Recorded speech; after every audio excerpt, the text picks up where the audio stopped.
너는 마음을 다하여 여호와를 신뢰하고 내 용서를 의지하지 말라. 너는 범사의 길을 인정하라. 그래야 내 길을 지도하시리라. 아멘. 할렐루야. 아멘. 이 내비게이션이라고 하는 것이 차량 자동 항법 장치라고 하죠. 순 우리말로 하면 굳이 한다면 길 안내 도움이 이룰 수 있을 것 같아요. 옛날에 내비게이션이 나오기 전에는 저도 사역을 하면서 지도를 외우는 게 제일 먼저 하는 일 중에 하나였습니다. 지도를 외우고 성도들 가정을 다 외우는 거죠. 그 길을 다 알아야 되니까. 심지어는 그 당시에는 뭐 핸드폰이 이제 저도 사역을 할 때 아직 안 나왔을 때였거든요. 그러니까 성도들 집집마다 전화번호를 다 외워야 됐습니다. 한 가정수가 그 당시에 150가정 이렇게 됐던 것 같아요. 목사님이 어느 집 전화가 뭐지? 이렇게 물어보면 얼른 답을 해야 돼요. 다 외우고 있어야 돼요. 요즘은 뭐 전화번호, 저는 제 딸 전화번호도 없는데 헷갈리니까 지금 다 외우고 있지 않잖아요. 이 내비게이션이 처음 나왔을 때입니다. 지금 내비게이션을 구입하고 한번 이제 고향집을 방문을 하는데 고속도로가 생긴 지가 얼마 안 됐어요. 고속도로 중간에서 유턴을 하라고 하더라고요. 옛날에는 그랬습니다. 내비게이션들이 그렇게 이상하게 반응을 보이고, 한 번은 또 한강을 이렇게 다리를 건너가는데 한강 다리 중간에서 좌회전하라고 다리 중간에서. 그래서 그때 깨달은 게, 야, 이게 우리 인생이 인도자를 잘못 만나면 멸망으로 인도하는구나. 근데 오늘날 여러분 실제 그렇잖아요. 우리 참된 그리스도인 인도자를 만나지 못한 사람들, 혹은 잘못된 이단이라든지 이런 데 빠져서 잘못된 인도자를 만나면 그의 삶이 멸망으로 인도받는 거잖아요. 우리가 우리의 참된 지도자이신 인도자이신 예수님을 우리가 만나고 믿는다는 게 얼마나 감사한 일인지 몰라요. 시드니 올림픽에서요, 일본 여자 마라톤 처음으로 금메달을 땄어요. 이 선수가 다카하시 나오코라고 하는 선수인데, 이 선수가 처음에는 장거리 선수였거든요. 5000m, 100m를 달리는 선수였었는데, 이제 고이데라고 하는 고이데 요시오라고 하는 감독을 만나면서 그의 인생이 완전히 전환되어졌습니다. 그 감독을 만나고 마라톤으로 전환하자는 거예요. 그래서 그 말씀에 순종해서 마라톤으로 전환을 했고, 그리고 처음 기록이 2시간 31분이었습니다. 그런 이후에 이제 나고야 마라톤에서 일본 최고 기록을 세우고, 그리고 그 다음에 기록에서 세계 1위로 우승을 하고, 그리고 시드니 올림픽에서 금메달을 땄습니다. 그 다음 베를린 올림픽에서는 세계 기록을 세운 거예요. 여러분, 이게 감독 한 사람을 만났을 뿐인데 그 감독의 지시에 인도에 잘 순종하면서 이 사람이 완전히 달라진 것이죠. 만약에 이 다카하시 선수가 고이데 같은 감독을 만나지 않았다고 한다면 다카하시 선수 같은 사람은 없었을 거예요. 오늘 우리가 여러분 이 고이데 감독처럼 우리가 가지고 있는 재능과 가능성을 잘 간파해주고, 저 사람이 이런 능력을 가지고 있구나, 이런 걸 좀 잘 찾아서 간파해주고, 그리고 우리가 가지고 있는 모든 것을 좀 극대화시켜줄 수 있는 그런 인도자만 만날 수 있다면, 나를 잘 알고 내가 가지고 있는 이 강점들을 극대화시켜줄 수 있는 지도자만 만난다면 이게 얼마나 복된 일이겠느냐. 여러분, 우리 가운데 아마 나도 그런 스승을 만났으면 좋겠다, 그런 고이데 같은 감독을 만났으면 얼마나 좋을까. 그리고 오늘 우리의 삶이라는 게 그래요. 열심히 노력했는데 아무런 진전도 없을 때가 있어요. 열심히 살았는데 아무런 진전도 없고, 또 여전히 인생은 힘들고, 또 어떤 길을 가야 할지, 어떻게 해야 할지 우리가 힘들어할 때가 얼마나 많이 있습니까? 그래서 어쩌면 우리의 인생을 잘 알고 우리의 나에 대한 절대적인 확신을 가지고 나를 감독해주고 지도해주고 인도해줄 지도자를 우리가 만날 수만 있다면 얼마나 복된 인생이 될까 하는 것입니다. 우리 로마서 8장 28절 말씀만 볼게요. 28절. 다음 문제에서 28절 같이 한번 읽어보겠습니다. 우리가 알거니와 하나님을 사랑하는 자, 곧 그의 뜻대로 부르심을 입는 자들에게는 모든 것이 합력하여 선을 이루느니라. 아멘. 이 28절 말씀을 우리는 이렇게 이해해요.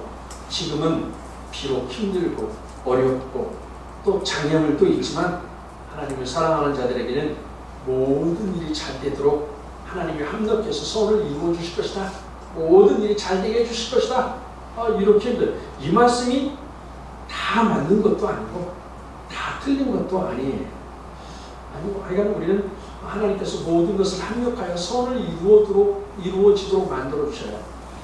저희 교회가 소송을 진행하고 있었어요.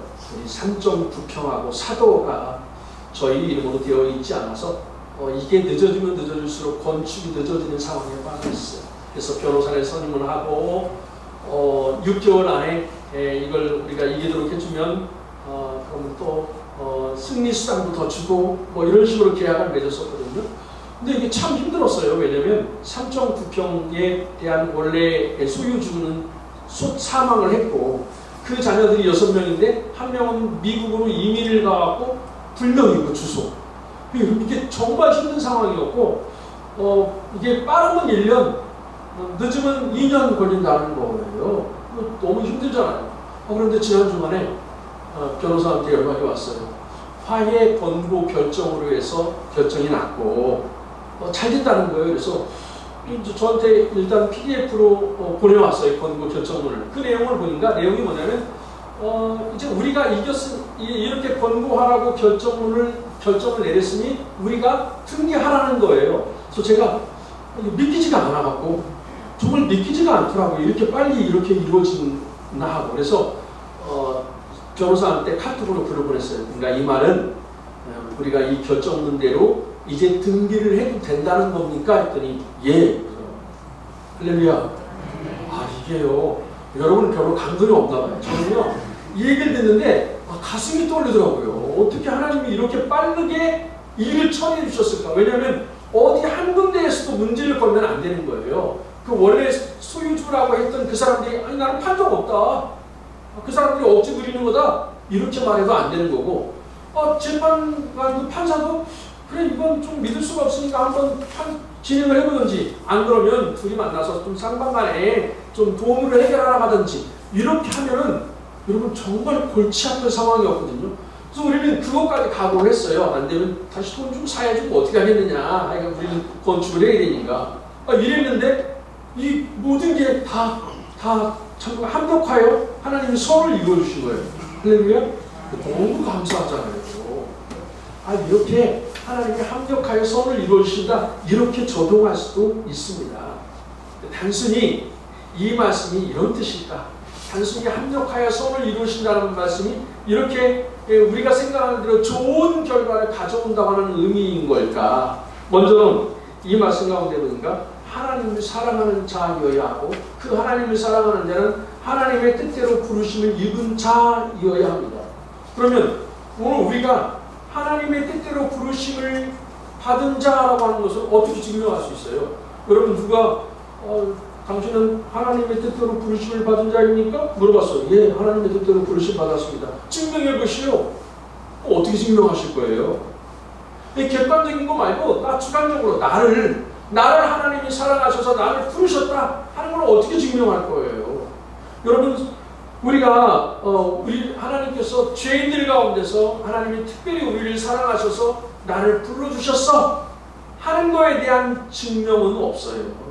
그냥 객관적인 하나님의 말씀인 것 뿐이지 이게 나 개인적으로 이렇게 부름받았다고 하는 내용은 없어요. 그러면 무엇을 보고 우리가 하나님의 뜻대로 부르심 받은 자이구나 이걸 알 수 있을까요? 사도 바울은 이 로마서 8장 28절에서 하나님을 사랑하는 자, 하나님을 사랑한다면 그러면 당신은 하나님의 뜻대로 부르심을 받은 자입니다. 이 말씀이에요. 그러니 여러분 하나님을 정말 사랑하십니까? 대답하면 큰 소리 한번 해보십시오. 하나님 사랑하십니까? 네. 자기 확신하는 거예요. 그리고 하나님의 구속의 말씀인 이 진리의 말씀을 사모하고 그 말씀을 순종하십니까? 아멘. 아멘 하셔야죠.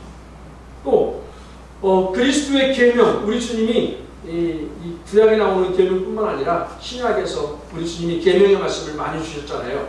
그 계명의 말씀을 절대 가치로 알고 그 말씀을 지키려고 노력하십니까? 아멘. 때로는 잘 못 지킬 때도 있지만 노력해야죠. 그리고 우리 교회를 우리 주님이 세우시고, 그래서 우리는 이 교회를 사랑하고 교회를 위해서 헌신하십니까? 아멘. 이렇게 답을 하셔야 돼요. 조금 내가 못 사는 것 같아도 자꾸 긍정을 해 입술로 아멘 하셔야 돼요. 그래야 구원에 이르는 겁니다. 만약에 여러분이 여기에 대해서 답을 하셨다면 여러분은 부름받은 존재, 하나님이 여러분을 부르셨습니다. 그리고 이렇게 하나님을 사랑하고 말씀을 사랑하고 우리 교회를 위해서 헌신하는 자들에게 모든 것이 합력하여 선을 이루게 해주시겠다 말씀하시는 거예요. 이 말씀은 우리가 하나님을 사랑해서 하나님을 위해서 하는 일, 교회를 위해서 행하는 우리의 모든 헌신, 충성들, 때로는 고난들, 눈물 흘림, 이런 것을 하나님이 헛되이 돌아가지 않도록 다 합력하여 선을 이루어 주시겠다는 거예요. 여러분이 누가 알아주지 않아도 괜찮아요. 공유 불편한 데도 나와서 청소를 하고, 저는 우리 청소하시는 분들 보면 이 몸이 참 불편하셔서 저분이 청소를 어떻게 하실까 이런 데도 청소하시는 거 보면 너무 죄송스럽고 하나님께서 꼭 기억해 주셨으면 좋겠어요. 하나님은 반드시 그런 것들을 헛되이 보내지 않으시고 합력하여 선을 이루어 주시겠다 말씀하시는 거예요. 사진을 보여주시겠습니까? 페이버라고 하는 책입니다. 여러분한테 강력 추천합니다. 저도 이 책을 아직 읽진 않았어요. 인터넷에서 줄거리를, 사람 줄거리를 다 읽고 책을 시켜놨어요. 이분이 쓴 책을 4권을 시켜놨어요. 페이버 하영록 회장이 쓴 책이에요. 이분은 미국 동부의 메이저 건축 설계 회사 팀 하스라고 하는 건축회사인데 여기에 설립자이고, 그래서 지금은 미국 연방정부의 건축 관련 최고 자문기관의 종신이사예요. 야, 말도 어려워. 최고 자문기관에 무슨 이름이 있는데 여기에 종신이사직이에요. 얼마나 대단한 사람입니까? 근데 그가 세운 건축 이 설계 회사는요, 티마스는 잠언이 31장으로 되어 있거든요. 잠언 31장 전체의 말씀을 기초로 해서 세운 설계 회사예요. 그래서 이분이 쓴 책에 보면 W31, 31장, W, wisdom, 지혜서 31장, 이런 책이 몇 권 있어요. 이분이 쓴 책이. 근데 이분은 이 회사를 세우면서 나는 하나님을 사랑하고 이웃을 돕겠다 하는 경영 철학을 가지고 이 설계회사를, 티마스를 출발했어요. 그러면서 미국 동부의 최고 건축 설계회사가 됐어요. 직원이 얼마나 많은지 몰라요. 이분이 제가 한번 이분에 대해서 짧게 한번 제가 이야기를 한 적이 있어요. 이분이 32살의 나이에 심장 이식을 받아야 되는 상태로 병원에 치료합니다. 그리고 검사를 해보면서 당신 이제 일주일밖에 못 삽니다. 이렇게 진단이 내려져요. 그런데 때마침 하나님의 은혜로 어떤 사람이 들어왔는데 그 사람이 이제 죽어요. 그래서 이 사람이 심장을 이식하면 돼. 자기한테 모든 게 딱 맞아. 하나님의 은혜잖아요. 그죠? 근데 이분이 그렇게 병원에 실려가고 내 존재의 이유가 뭘까? 내가 왜 살아야 될까? 내가 사는 이유가 뭘까? 하나님이 나를 살려주신다면 살려주시는 목적은 무엇일까? 이걸 정리를 해요. 아버지가 목사님이셨어요. 우리나라에서 있을 때 나병 환자 목회를 하던 목사님이셨어요. 그래서 이분이 그곳에서 하나님이 나를 살려주시는 이유는 하나님을 사랑하고 이웃을 도우라. 이 잠언서를 통해서 그걸 알게 돼요. 그러고 나서 그걸 만난 거예요. 심장을. 그런데 그때 마침 자기 옆 병실에 그 사람은 이식 수술을 받지 않으면 이틀이면 죽는데요. 한 여인이 들어왔는데 어떻게 될까요? 그 사람한테 양보를 해요. 심장을 양보를 해요. 하나님 살려주셔요. 그런데 바로 일주일 만에 죽는 게 아니라 양보를 해요.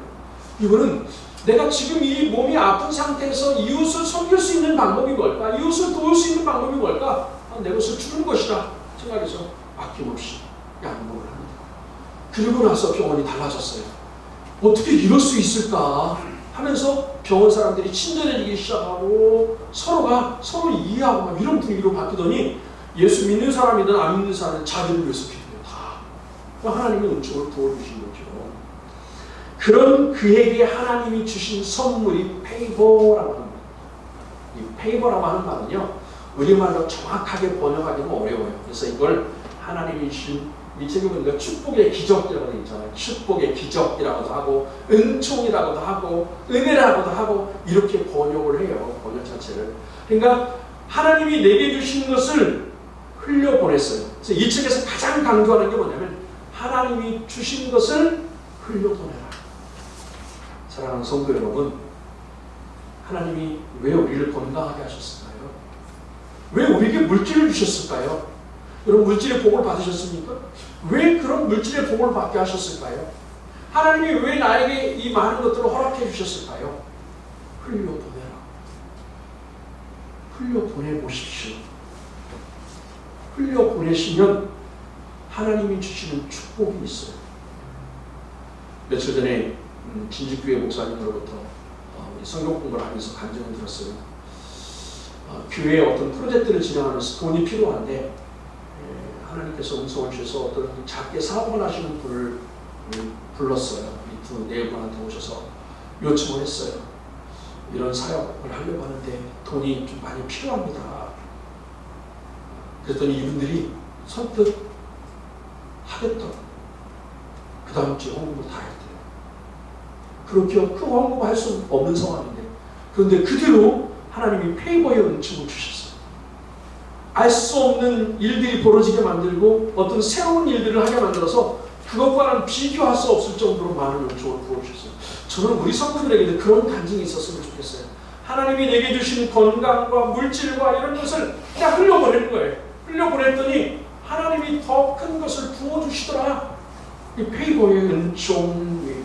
그래서 여러분, 주신 물질, 내 자녀, 내 미래를 위해서는 쌓아놓지 마시고 한번 흘려보내보십시오.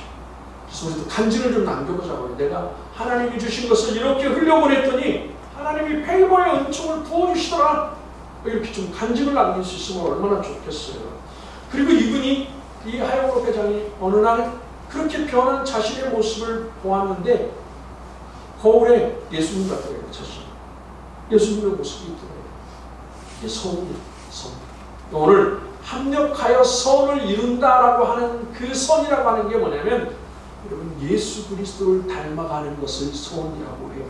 물론 이 말 자체가 아가돈이라고 하는 말이거든요. 헬라어로 아가돈이라고 하는 말인데 어떤 세상에서의 성공이나 만사 형통을 가리키는 말이 아니에요. 때로는 얽히고 설키고 이 고난당하고 또 이런 어떤 장애물로 인하여 그럼에도 불구하고 좋은 열매를 맺게 해주셨다? 그런 의미도 아니에요. 여기서 말하는 것은 이것은 이 선은 성도의 궁극적인 구원과 예수 그리스도를 닮아가는 것을 의미하는 겁니다. 만약에 만사 형통이라고만 생각하면 그러면 바울은 하나님의 합력하여 선을 이루어주신 겁니까? 순교당했는데 베드로는 거꾸로 십자가에 못 박혀 죽었는데 그게 합력하여 선을 이룬 겁니까? 스데반은 돌에 맞아 죽었는데 그게 합력하여 선을 이룬 겁니까? 아니죠. 그들이 합력하여 선을 이루었다라고 말하려면 예수 그리스도를 닮은 거 외에는 설명할 수가 없어요. 예수 그리스도를 닮아가도록 하나님의 은혜를 부어주시는 거예요. 그러고 보면 그 예수 그리스도는 우리의 최고의 지도자이고 우리를 선하게 인도하시는 최고의 감독자이신 거죠. 아무리 뛰어난 경험을 우리가 이 땅에서 가지고 아무리 좋은 지식을 가지고 있다고 해도 사람이 인도하는 데는 실수가 있어요. 아니, 사람은 혹시 실수하지 않는다고 할지라도 자연재해라든지 사고라든지 장애물들이라든지 이런 일이 얼마나 많이 벌어집니까? 그게 우리 인생이잖아요. 그런데 예수님은 어떻습니까? 예수님은 우리를 향하여 이 길로 가라, 저 길로 가라, 이렇게 해라, 저렇게 해라, 이렇게 말씀만 하시는 분이 아니에요. 이끌어 주시는 분이에요. 갈 수 있도록 허락해 주시고 갈 수 있도록 동행해 주시고 힘을 주시고 지혜를 주시는 분이에요. 저희 어머니가요, 어릴 때 늘 이 간증을 하셨어요. 저희가 아주 시골 마을이다 보니까 도로를 새로 내는데 온 마을이 다 동원했어요. 온 마을이 다 동원해서 이제 그 당시에는 뭐 기계가 많이 없었으니까 불도저라든지 한두만 하고 사람들이 다 나서서 나누고 이렇게 한 거예요. 그래서 이렇게 길을 내는데 이상하게 하나님이 그날 자꾸 마음을 이상하게 하시더래요. 그래서 하나님이 가지 말라고 거기를 가지 말라고 이렇게 하시더래요. 일을 하는데. 그래서 이제 들어가서 또 가지고 나와야 되는 거예요. 실어서 날려야 되는 거예요. 그런데 이 가려고 하는데 누군가가 자기를 막 이끌더래요. 좀 아무도 없는데 저희 어머니를 막 이끌어갖고 밖으로 나오게 하더래요. 그러고 났는데 무너졌어요. 무너져갖고 저의 친구 아버지도 돌아가시고 마을 사람들 몇 명이 돌아가셨어요. 저희 어머니가 그날 일을 잊지 못하고 늘 저희한테 그러는 거예요. 하나님이 나를 이끌어 주셨다. 그냥 이렇게 가지마 이렇게만 말씀하셨는데 그렇게만 말씀하셨을 뿐만 아니라 그래도 안 들으니까 하나님이 손을 잡고 끌어버리시더래요. 하나님이 그러신 분 아닌가. 우리 하나님은 우리가 잘못된 길로 갈 때 하나님께 우리의 모든 것을 맡기고 그분을 최고의 지도자로 삼고 나가려고 할 때 이 길로 가라 저 길로 가라 이렇게 말씀하시는 분만 아니라 직접 동행도 해주시고 그것도 안 되니까 어떻게 해요? 이끌어 주시는 거예요. 갈 수 있도록 새 힘을 주시고 지혜도 주시고 능력도 주시는 분이에요. 우리 주님이시죠. 여러분 오늘 본문 한번 5절 말씀을 한번 다시 한번 보십시오. 본문 5절 같이 읽겠습니다. 너는 마음을 다하여 여호와를 신뢰하고 내 명철을 의지하지 말라. 아멘. 이것은 우리의 인생을 누구에게 맡길 것인가 하는 문제이거든요. 예수님을 직접 우리의 감독자로 삼고 예수님을 우리의 인도자로 삼기 위해서는 내가 맡겨야 돼.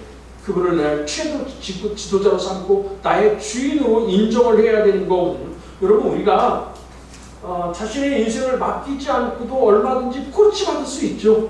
조언받을 수 있죠.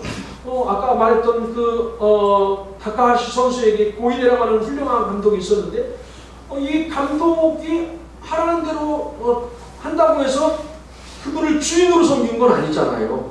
계약 관계가 끝나면 나하고 아무 상관이 없는 사람이에요. 절대적인 감독이지만 절대로 주인은 아니었어요. 그런데 예수님과 우리와의 관계는 그런 관계가 아닙니다. 예수님은 우리의 감독자이시기에 우리가 그분을 우리의 감독자로 모시기 위해서는 그분을 나의 주인으로, 나의 주님으로 인정하고 고백하고 받아들일 수 있어야 되는 거예요. 그러니까 그렇게 할 때 예수님은 단순히 우리를 말로만 이렇게 해라 저렇게 해라 이렇게 하시는 분이 아니라 직접 이끌어 주시고 동행해 주시는 분이라는 것이죠. 우리의 손을 붙잡고 험한 인생길에서 승리할 수 있도록 이끌어 주시는 분. 그래서 이 잠언 3장 5절에 신뢰하다라고 하는 말이 히브리어로 빠타으라고 하는 말입니다. 빠타으라고 하는 말인데 이 말은 어떤 대상을 완전히 신뢰하기에 내가 몸을 완전히 그에게 기대는 거예요. 그냥 맡겨버리는 거예요. 여러분 사람에게 이렇게 완전히 맡기면 불안하잖아요. 제가 하는 사역 가운데 한 가지가 공동체 훈련 가운데 저희들도 한번 제가 했었는데요. 이렇게 한 사람이 서 있고 한 사람이 뒤에 같이 있어요. 앞에 서는 사람이 이 뒤로 넘어져요. 그러면 뒤에 있는 사람이 잘 받쳐줄까요? 불안하잖아요. 불안해서 어떻게 해요? 잘 못 누워요. 근데 두 사람이 하면 어때요? 두 사람이 하면 조금 안심이 돼요. 그래도 불안해요. 근데 우리가 주님께 맡긴다는 것은 그렇지 않다는 거예요. 그런 불안한 상태로 맡기는 게 아니라 그분을 완전히 의지하기에 내 모든 것, 물질과 생명과 자녀와 미래와 모든 것을 다 그분께 맡겨버리는 거. 우리가 잘 아는 이야기 가운데 찰스 블론딘이라고 하는 사람이 19세기에 그 나이아가라 폭포를 외줄로 건너간 사람이 있었잖아요. 이 사람 이야기에 보면 이분이 이제 이게 높이가 한 50m였고 길이가 330m인 이 줄을 건너가는 거예요. 막 건너가니까 사람들이 군중들이 모여서 방송을 치고 박수 치고 난리가 났습니다. 그 다음에 이분이 중간에 가지고 갔다 오고 그 다음에는 또 프라이팬하고 브루스타를 가지고 가고 위에서 요리를 해 먹어요. 요리를 그 줄 하나짜리 위에서. 그런 다음에 또 사람들이 많이 모였을 때 또 한 번 갔다 와고 그런 수레를 타고 가요. 외발 수레 하나짜리 외발 자전거를 타고 건너갔다 옵니다. 그리고 막 사람들이 박수 칠 때 이런 말을 해요. 여러분 제가 여기 뒤에 누군가 한 사람을 태우고 저기까지 갔다가 다시 올 줄로 믿습니까? 또 막 다 믿는데요. 다 믿는데요. 그래갖고는 제일 환호성 치고 박수를 치는 사람 앞에 가고 내가 당신을 여기에 태우고 저기 갔다 올 수 있을 거라고 당신이 믿느냐? 믿는데 그럼 타시오. 어떻게 했을까요? 정준이 거절했어요. 여러분 같으면 타시겠습니까? 저한테도 만약에 여기 타고 갔다 올지 믿는다고 타라고 그러면 저도 정준이 거절할 거예요. 내 생명이 두 개도 아니고 하나밖에 없는데 좀 무서운 걸 정말 싫어하거든요. 청년들하고 놀이시설 가고도 좀 무서운 건 안 타요. 안 무서운 거 어린이들만 타는 거 타고 이러지. 아니 어떻게 될 줄 알고 가다가 이 사람이 실수할 수도 있고 사람인데 혹은 이 사람이 실수하지 않을지라도 갑자기 강풍이 불 수도 있고 외발 자전거가 갑자기 고장날 수도 있고 이렇잖아요. 그게 우리 사람이 하는 일 아닙니까? 근데 우리 주님은 어떻습니까? 우리 주님 전능하신 분이 예수님은 신이에요. 신. 하나님이셔요. 못하실 일이 없어요. 그분은 풍랑이 일면 풍랑을 잔잔케 하실 분입니다. 무엇보다도 우리를 사랑하셔서 당신의 생명까지도 주신 분이에요. 그분에게 맡기라는 거예요. 그분께 우리의 모든 것을 맡기면 그 순간부터 주님이 우리를 변화시키시고 그리고 우리와 동행해 주시면서 우리의 삶을 우리의 길을 합력하여 선을 이루도록 도와주시겠다 말씀하는 거. 여러분 다 맡겨보셨습니까? 여러분의 생명, 미래, 자녀, 물질, 건강 다 맡겨보셨습니까? 맡기지 않으면 주님이 역사하실 수가 없어요. 맡기지 않으면 우리 주님께서 우리를 인도하실 방법이 없어요. 맡겼는지 안 맡겼는지를 어떻게 하냐고요? 염려입니다. 염려. 아니 물론 우리 사람의 성향이요. 에고라고 하는 그 심리학에서 연구하는 거 이런 거에 보면 사람마다 성향이 있어서 어떤 사람은 되게 부정적이고 어떤 사람은 되게 염려가 많고 이런 성향이 물론 있어요. 그런데 우리 믿음이라든지 이런 것은 어느 정도 뛰어넘을 수 있어야 되거든요. 근데 우리가 내 명철을 우리 주님의 명철이 아니라 내 명철을 의지하는 순간 염려가 들어가요. 그래서 내가 온전히 맡겼다 안 맡겼다라는 것을 어떻게 하냐면 내가 끊임없이 염려하고 있고 걱정하고 있다면 아직 온전히 못 맡깁니다. 맡겼으면 그런 염려들 불안들이 사라지는 것이죠. 자, 본문 6절 말씀을 다시 한번 보십시오. 본문 6절 너는 범사의 그를 인정하라. 근데 여기 보니까 인정한다고 하는 게 뭘까? 하나님을 인정한다는 게 뭘까? 내가 하는 모든 일에서 하나님을 인식하라. 하나님이 계시구나. 하나님을 인식한 내가 하는 모든 일, 모든 길. 또 다음 거 한번 보여주십시오. 필립스 버전에 보니까 내가 하는 모든 일에서 하나님을 최고의 자리에 놓으라. 제가 전에 2016년, 17년인지 이 잠언 3장 1절부터 그때는 10절까지 말씀해가지고 하나님을 최고의 자리에 놓으십시오. 이런 설교를 한번 한 적이 있어요. 그때는 이제 이 두 절만 갖고 하는 게 아니라 앞에 뒤 다 포함해서.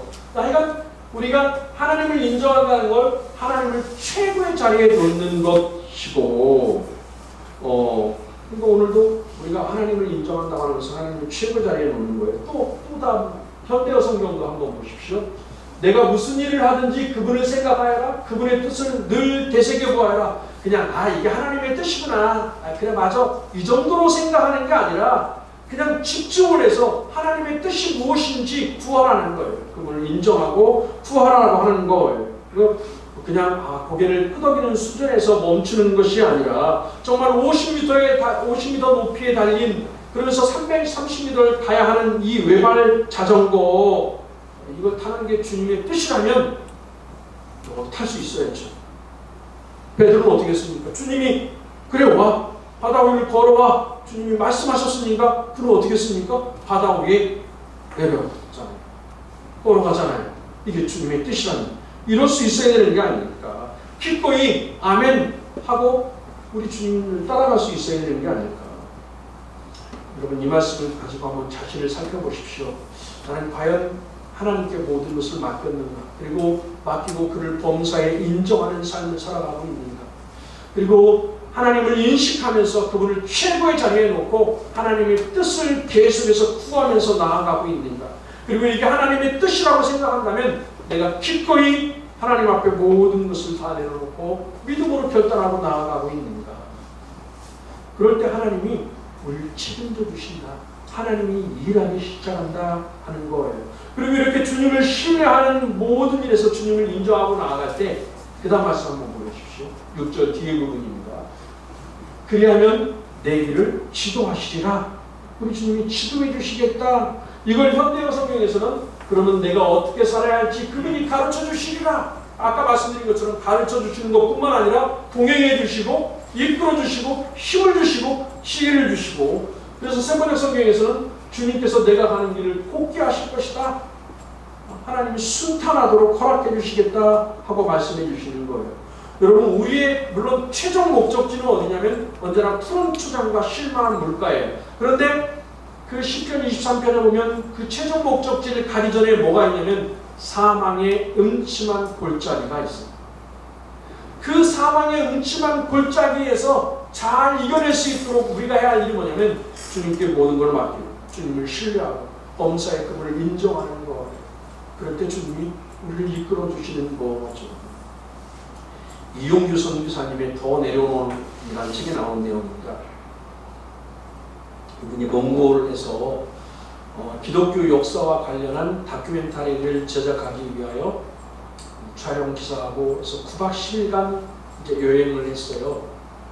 말이 여행이지 여행이 아니라 3,000km를 초원과 산을 달려야 하는 것인데 중간에 차가 고장이 일어난다든지 그 길을 잃어버린다든지 하면 생명이 위협받는 상황이었어요. 근데 이 선교사님이 이렇게 여행을 하면서 가장 믿었던 사람이 누구냐면 이름이 남해예요. 남해. 우리 저기 남해 분 있잖아요. 이름이 똑같 남해. 이분은 16살 때부터 운전을 했어요. 거기 몽골 사람이고 지리를 너무 잘 알고 운전도 잘해서 이 러시아의 이 군용차에서 나온 차를 일반 남자들도 건강한 사람도 1시간 운전하면 팔이 아파서 운전을 못한대요. 근데 이분은 그 차를 하루 종일 운전한대요. 그리고 차를 어떤 차든지 다 분리했다가 다시 조립할 수 있대요. 그러니 여러분 중간에 가다 고장난다든지 이럴 때 얼마나 믿음직해요. 이런 사람이 운전사가 돼준다고 한다면. 그래서 이분과 함께 이제 차 2대를 가지고 출발을 했어요. 3일 만에 차가 고장났어요. 남해가 운전한 차 고장났는데 도저히 고칠 방법이 없는 거예요. 그래서 할 수 없이 남해 차인가 남해를 거기다 남겨두고 나머지 사람들은 이제 다시 여행을 출발했어요. 그래서 출발했는데 너무 걱정이 되는 거예요. 이게 제일 믿을만한 사람이었는데 하나님 앞에 기도를 해서 하나님 어떻게 됩니까? 이거 여기서 포기해야 되는 겁니까? 그랬더니 하나님이 이런 음성을 주시더래요. 이제부터 내가 일하기 시작하마. 하나님이 그런 마음을 주시더래요. 하나님께서는 하나님이 일하시려고 아니 계속 일하셨겠죠. 그런데 이용규 선교사님은 하나님보다 그 순간에는 하나님보다는 이 남해라고 하는 운전기사를 더 신뢰한 거예요. 이분을 신뢰하고 이분이 같이 가면 자기는 두려움도 없고 어떤 어려움도 잘 이겨낼 수 있을 거라고 생각한 거예요. 근데 하나님은 하나님이 일하시고 싶은데 일하실 수 없으니까 그렇게 제거한 거예요. 어떻게 보면 하나님보다 더 신뢰하는 것들을 한 가지 제거해서 오직 하나님을 바라보고 하나님만 신뢰하도록 이용규 선교사가 하나님만 신뢰하도록 만든 거예요. 이용규 선교사가 그 다음부터 이제 어느 도시에 가면 운전사를 또 구해서 차를 빌리고 이러면서 이 도시에서 저 도시에 갈 사람을 운전사를 기억하고 이런 식으로 하는데 그때마다 하나님이 그 책에 보면 딱 맞는 운전기사를 붙이시는 거예요. 근데 한 번은 운전기사를 구하고 이제 가는데 뭐라고 하냐면 여기는 가려면 허가증이 필요하대. 통과증이다. 2가지 증서가 필요한데 통과는 통과 증서하고 여기서 촬영을 하려면 허가증을 받아야 된다는 거예요. 이런 건 꿈에도 생각하지 못했어요. 남에도 모르는 일이었어요. 그런데 이 운전기사가 뭐라고 하냐면 그 길 말고 다른 길 있다고. 다른 길로 그 통과증이 없어도 되는 길로 안내를 하고 허가받지 않아도 되는 방법으로 촬영을 하게 만든 거예요. 이야, 이게 놀랍지 않습니까? 하나님의 인도하시는 방법이. 남해라고 하는 사람이 있었으면 정말 고생을 했을 텐데 하나님은 다른 사람을 통해서 이 일을 다 이루어가게 했어요. 그래서 이용규 선교사님이 그 책에서 이런 말을 해요. 우리는 예측 가능한 사회 속에 살아가며 예측 가능한 일들만 추구하고 있다. 하나님께서 일하시도록 우리가 기회를 드리기보다는 우리의 계획과 경험과 고집으로 우리의 삶을 채워간다. 하나님이 들어오실 자리를 만들어 드리지 않은지. 혹시 여러분 이게 하나님의 계획이다, 하나님의 뜻이다 라고 내가 생각을 해서 내가 계획하고 내가 준비하고 내가 다 하고 내가 만들어가고 이러고 있지 않습니까? 하나님은 혹시 이렇게 말씀할 수도 있잖아요. 나도 너의 인생에 들어가고 싶은데 들어갈 틈이 없구나. 네가 다 만들어 놓고 네가 하나님의 뜻이라고 말하고 나는 일할 수 있는 기회도 없다. 혹시 하나님이 이렇게 말씀하시는 건 아닙니까? 오늘 우리의 삶을 보고서 좋은 감독, 좋은 인도자를 만나는 것도 큰 복입니다. 그런데 좋은 인도자를 만나고 그분에게 내 인생을 걸었다면 좋은 인도자의 말씀에 순종을 해야죠. 우리 주님께 순종을 해야죠. 모든 걸 맡겨야 되지 않겠습니까? 그럴 때 그게 진정한 복된 삶이고 그분이 우리의 삶을 인도해 주시지 않겠습니까? 기억하십시오. 예수님만이 우리의 참된 감독자이시고 인도자이시고 지도자이시고 내 영혼까지 책임질 분이심을 믿으십시오. 그래서 그분을 의지하고 승리하는 모든 성도 다 될 수 있기를 주의